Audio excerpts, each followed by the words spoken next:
Hi, I wanted to do a quick comparison between GPT 3.5 and GPT-4. First of all, you can only access GPT-4 if you have got the ChatGPT Plus subscription.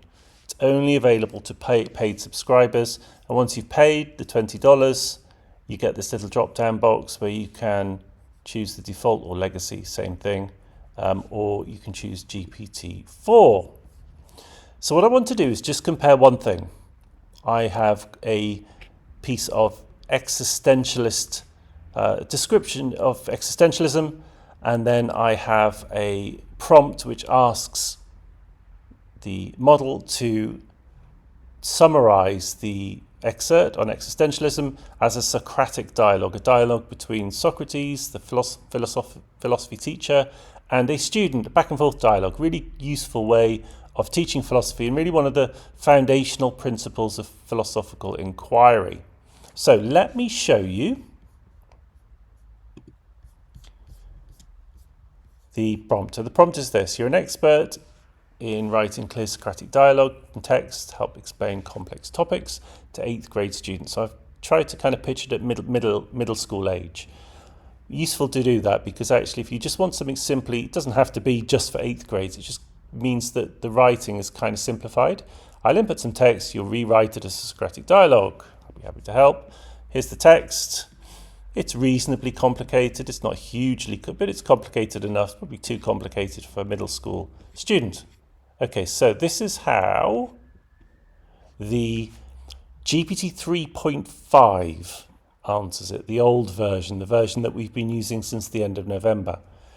Let's have a Socratic dialogue about existentialism and its contrast with essentialism. Have you ever thought about meaning of existence? Questioned your purpose in life? Student: yes, I have. Well, if you have, you've partaken in existentialist philosophy. Do you know what it is? Not really. And then it keeps going on. Do you know what essentialism is? No. Do you think your purpose in life has been determined prior to your birth? I'm not sure.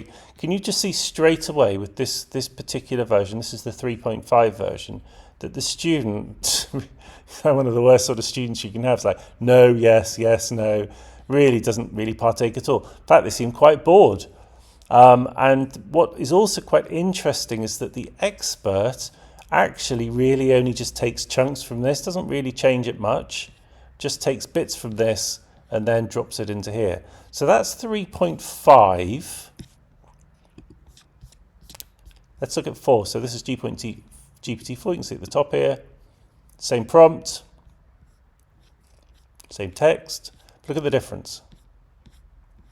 Socrates, straight away, name Socrates.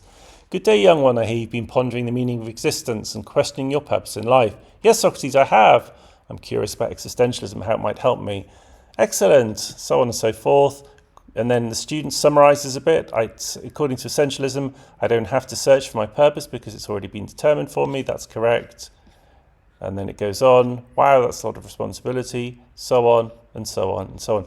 So interesting because it just feels like GPT-4 is kind of overlaying proper intelligence onto the text. It's not just parroting, summarizing what was written in the original article. It's actually doing something with it, and it's overlaying also what feels like a bit of creativity onto the top as well. So I'm really curious to see. I'll keep playing with it, and as and when I discover more interesting ideas, I will be sure to share them with you.